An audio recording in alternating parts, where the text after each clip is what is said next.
Bonsoir mon frère, bonsoir ma soeur. Nous bénissons le Seigneur. Il est bon pour toi, il est bon pour moi. Dieu est bon pour nous tous.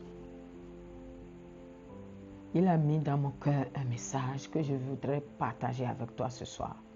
Que l'Esprit de Dieu dispose nos cœurs au nom de Jésus. Que le sang de Jésus parle en ta faveur, en ma faveur. Que le sang de Jésus nous défende, qu'il nous couvre, qu'il couvre tout notre entourage au nom de Jésus. Oui, une chose est d'être sauvé. Une chose est d'être né de nouveau. Mon frère, ma soeur, nous avons accepté le Seigneur Jésus. Est-ce que nous sommes nés de nouveau? Est-ce que nous sommes nés de nouveau?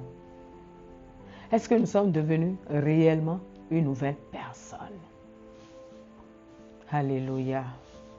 La parole de Dieu nous dit dans Philippiens 2 que Jésus, Philippiens 2, 8, il s'est humilié lui-même, se rendant obéissant jusqu'à la mort, même jusqu'à la mort de la croix. Il s'est rendu obéissant. Il s'est humilié lui-même, se rendant obéissant jusqu'à la mort, même jusqu'à la mort de la croix. Mon frère, ma soeur, chrétien, c'est bon d'accepter le Seigneur. C'est le premier pas. Maintenant, es-tu né de nouveau? Est-ce que tu as laissé Dieu te recréer? Est-ce que tu as laissé la place au Saint-Esprit? Parce que nous ne pouvons pas accepter Jésus et se comporter toujours comme l'ancienne personne. Un enfant de Dieu qui veut adorer Dieu doit l'adorer en esprit et en vérité. Lorsque nous acceptons Jésus, Dieu fait quoi? Il nous donne un nouveau cœur, un nouvel esprit, et son esprit aussi vient demeurer en nous. L'Esprit de Dieu demeure dans l'homme qui a accepté Jésus-Christ. C'est l'Esprit de Dieu qui nous transforme. C'est lui qui change tout en nous lorsque nous écoutons la parole de Dieu. Lorsque nous lisons la parole, es-tu né de nouveau? Ou bien tu es toujours demeuré la même personne? Le Seigneur nous pose des questions. Et nous devons répondre à nous-mêmes. Il faut que l'Esprit de Dieu soit en nous. Et je t'ai dit la dernière fois que Jésus ne viendra pas chercher les religieux, non. Ceux qui sont en lui, ceux qui sont en Christ. La trompette peut sonner à tout moment. Dieu est souverain. Il fait ce qu'il veut, quand il veut, où il veut, à qui il veut. Si la trompette sonne, tu es sûr de partir. Il ne faut jamais rester. Et si tu veux quitter, quitte ce monde en étant en Christ. Comme ça, tu vas rentrer. Ce que nous disons là, c'est important.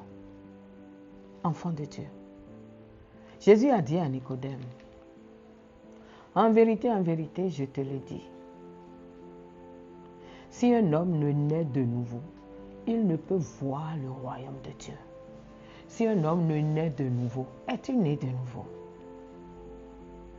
Ou bien tu es demeuré le même? Il faut que tu deviennes une nouvelle personne. L'ancienne personne doit disparaître. Es-tu toujours le menteur, le voleur? Es-tu toujours l'hypocrite? Le Seigneur nous parle. Tu as accepté Jésus, c'est une très bonne chose. Mais es-tu né de nouveau? Le Seigneur dit, si un homme ne naît de nouveau, il ne peut pas voir le royaume de Dieu. Jésus répondit, en vérité, je te le dis, si un homme ne naît d'eau et d'esprit, il ne peut entrer dans le royaume de Dieu. Ne sois pas un religieux. Le Saint-Esprit va opérer une transformation dans ta vie lorsque tu acceptes le Seigneur Jésus. Et si tu ne laisses pas la place à l'Esprit de Dieu, tu seras juste un religieux. Oui, j'ai accepté Jésus, je vais à l'église comme tout le monde. Non. Non, il faut que tu deviennes un véritable enfant de Dieu. Le Seigneur nous a dit quelque chose dans Jean 14, verset 17. L'esprit de vérité que le monde ne peut recevoir parce qu'il ne le voit point et ne le connaît point. Mais vous le connaissez, car il demeure avec vous. Et il sera en vous, mon frère, ma soeur. Sans le Saint-Esprit, aucun être humain ne peut être spirituellement au point. Non, ce n'est pas possible. C'est bon d'accepter le Seigneur. Et c'est également bon de devenir une nouvelle personne. Les choses anciennes doivent passer. Les gens m'envoient des vidéos pour dire, voilà, tu dis que tu es servant de Dieu, voilà, regarde ce serviteur, regarde ce pasteur. Non, mon frère, n'importe qui n'est pas enfant de Dieu. As-tu reçu la transformation? Est-ce que tu t'es laissé briser? Jésus ne peut pas appeler un voleur pour lui confier ses brebis. Jamais. Il va dépouiller les brebis, les fidèles. Un berger, c'est qui? Un pasteur, c'est qui? C'est d'abord un père de famille. C'est quelqu'un de responsable. Le Seigneur Jésus ne peut pas confier ses brebis à un bandit. Non. Mon frère, ma soeur, laisse-toi entre les mains du Seigneur. Confie-toi, attache-toi à lui. Un enfant de Dieu qui ne se laisse pas transformer ne peut pas adorer Dieu en esprit et en vérité. Or, le Seigneur nous demande d'adorer Dieu en esprit et en vérité, car Dieu est esprit. L'être humain debout est tripartite. Nous sommes corps, nous sommes âme, nous sommes esprit. C'est parce que nous sommes esprit que Dieu peut venir habiter en nous. Dieu n'habite pas ailleurs, Dieu habite l'homme qui a accepté son Fils. C'est pourquoi je vais toujours te dire, ne sois pas un religieux. Parce que tu ne vas pas comprendre ce qui se passe. Il faut que tu sois en Christ. Si tu n'es pas en Christ, tu ne pourras pas comprendre. Tu dois accepter le Seigneur et maintenant tu vas te laisser briser par le Saint-Esprit. Tu vas laisser l'Esprit de Dieu te transformer. Oui, Dieu va te recréer. Sinon, tu ne pourras pas l'adorer. Amen. Amen. Mon frère, ma soeur, si tu prends la décision d'adorer le Seigneur, adore-le véritablement. Véritablement. Il y a deux esprits dans ce monde, l'esprit de Dieu et l'esprit du diable. Si tu n'as pas l'esprit de Dieu, tu auras l'esprit du diable. Tu peux me dire, qu'est-ce qu'elle raconte? Mais c'est comme ça. Il faut venir en Christ pour pouvoir comprendre. Et le diable, qu'est-ce qu'il lui fait? Il égorge, il détruit. Il ne fait jamais du bien à quelqu'un. Jésus dit, moi je suis venu pour donner la vie à mes brebis. Je suis venu donner la vie en abondance. C'est pourquoi il est mort, pour que toi et moi, on puisse avoir la vie. Et nous devons célébrer la vie, pas la mort. Toi qui célèbres la mort, ça prouve que tu n'as pas l'Esprit de Dieu. Ça prouve que tu n'as pas accepté le Seigneur Jésus-Christ. Jésus a vaincu la mort. Il a détrôné Satan. Alors réveille-toi. Le monde n'a pas l'Esprit de Dieu. C'est pourquoi moi je ne fais aucun débat avec quelqu'un qui est dans le monde. Il ne peut pas comprendre. Nous sommes diamétralement opposés. Il ne peut pas comprendre. Si un homme ne naît de nouveau, il ne peut jamais aller au ciel. Jamais. Dieu dit, parce que je suis saint, vous aussi, vous serez sains. Un enfant de Dieu fuit le péché. C'est vrai, nous sommes dans la chair.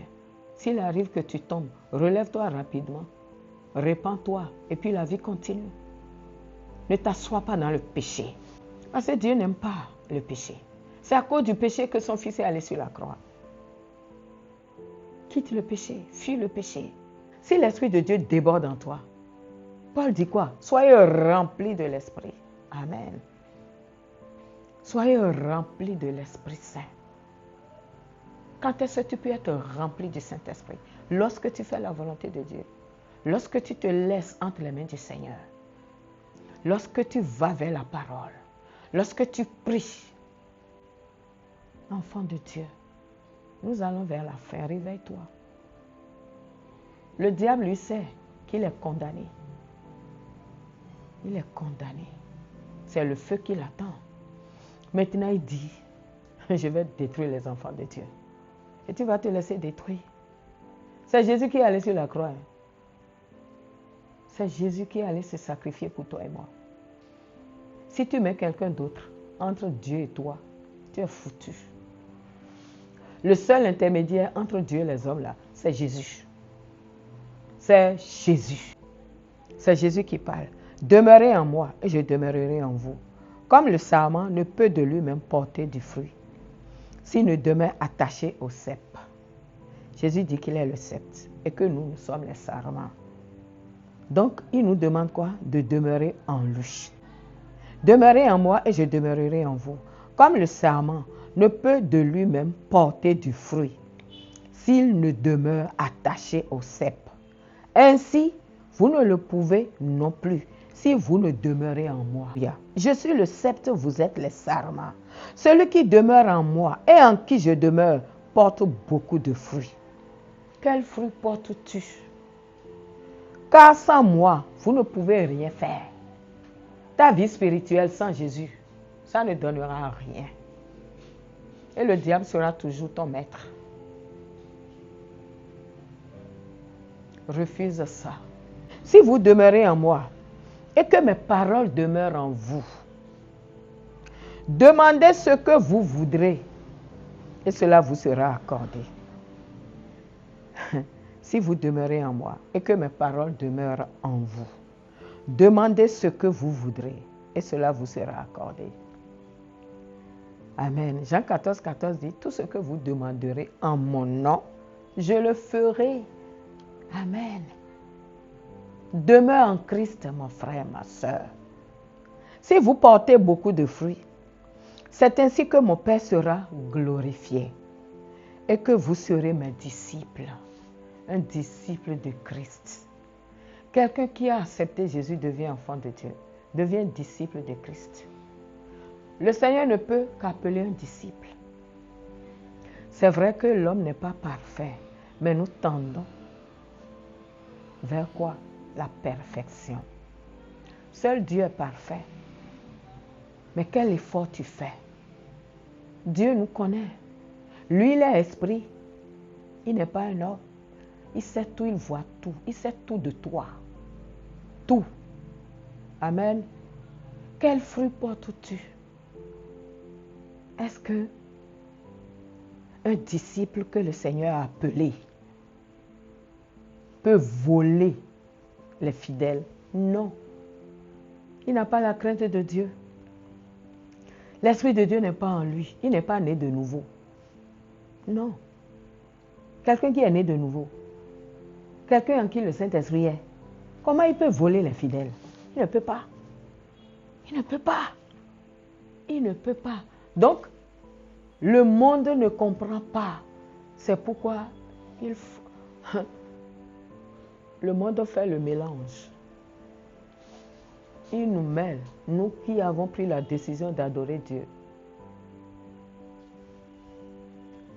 Ils pensent que nous sommes les mêmes. Non.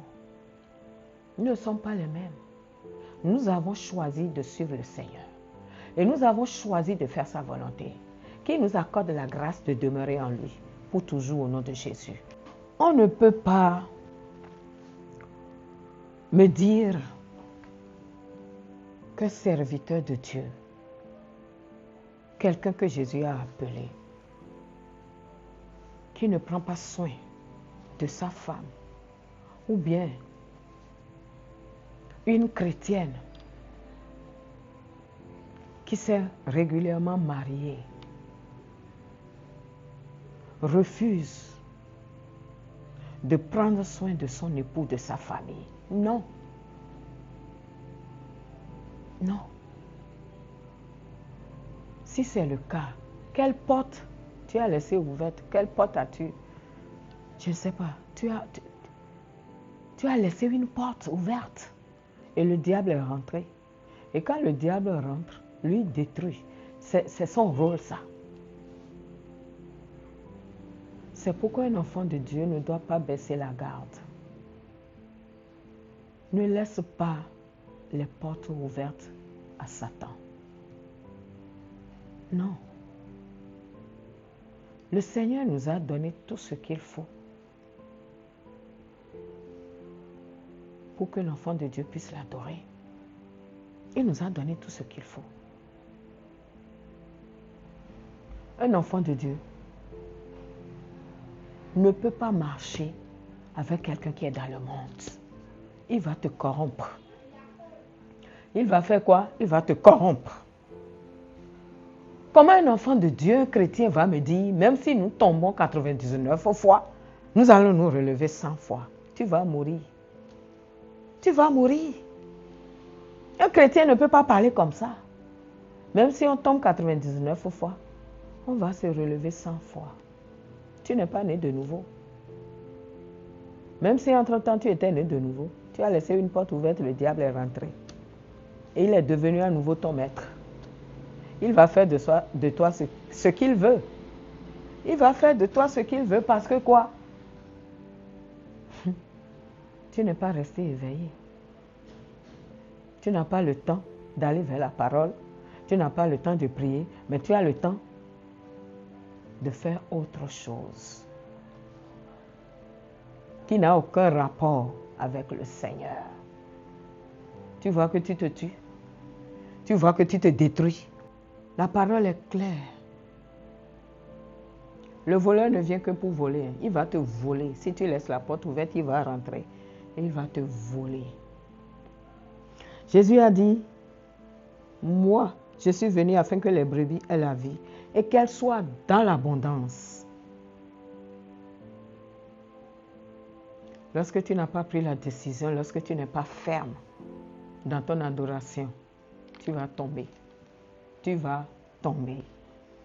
1 Pierre 1,14, de 14 à 17. Lisons la parole. Comme des enfants obéissants, ne vous conformez pas aux convoitises que vous aviez autrefois quand vous étiez dans l'ignorance. Écoute la parole. Nous sommes formés par la parole et la parole nous soutient. C'est la parole qui soutient l'enfant de Dieu. Tu n'as pas le temps de lire la parole, mais tu as le temps de faire les œuvres du monde. Après, tu vas accuser qui? Tu vas accuser qui? Comme des enfants obéissants, ne vous conformez pas aux convoitises que vous aviez autrefois quand vous étiez dans l'ignorance. Mais puisque celui qui vous a appelé est saint, vous aussi soyez saints dans toute votre conduite. Selon qu'il est écrit, vous serez saints car je suis saint. Amen. Vous serez saints car je suis saint. Et si vous invoquez comme Père celui qui juge selon l'œuvre de chacun, sans exception de personne. Si vous invoquez comme Père celui qui juge selon l'œuvre de chacun, sans exception de personne, conduisez-vous avec crainte pendant le temps de votre pèlerinage. Nous sommes en pèlerinage. Mon frère, ma soeur, quel fruit portes-tu? Le Seigneur a dit dans Matthieu 7, 20, c'est donc à leurs fruits que vous les reconnaîtrez. Es-tu enfant de Dieu? Es-tu réellement enfant de Dieu? Même si moi, je ne te vois pas, Dieu te voit. C'est pourquoi je dis, sois rempli du Saint-Esprit. Laisse la place à l'Esprit de Dieu pour qu'il puisse te transformer. Il ne faut pas confondre les agents du diable et les serviteurs de Dieu. Je parle à quelqu'un. Nous avons pris la décision d'adorer Dieu. Et Dieu ne va pas nous abandonner. Au nom de Jésus-Christ. Que quelqu'un se réveille. Il te faut une bonne relation avec le Seigneur. Une bonne relation. Jésus dit, quand vous faites ce que je vous dis, vous êtes mes amis. Tu ne veux pas être ami du Seigneur? Moi, je voudrais être son ami. Qui nous accorde la grâce de faire sa volonté. Ne fais pas la volonté d'un homme. Ne fais pas la volonté du diable. Ne fais pas la volonté du monde chrétien. Fais la volonté de Dieu. Et que Dieu nous accorde la grâce de marcher dans sa volonté, de faire sa volonté, de l'aimer plus que toute autre chose. Un jour viendra, le soleil sera debout et il y aura de l'obscurité autour de toi. Comment tu vas faire si Jésus n'est pas là? Que Dieu nous bénisse, que la parole nous bénisse, que quelqu'un se réveille. Nous ne serons pas des perdants, non. Et nous n'allons pas quitter ce monde sans Jésus, au nom de Jésus-Christ. Que Dieu bénisse quelqu'un. Que la parole de Dieu bénisse quelqu'un, au nom de Jésus-Christ. Amen. Shalom, shalom.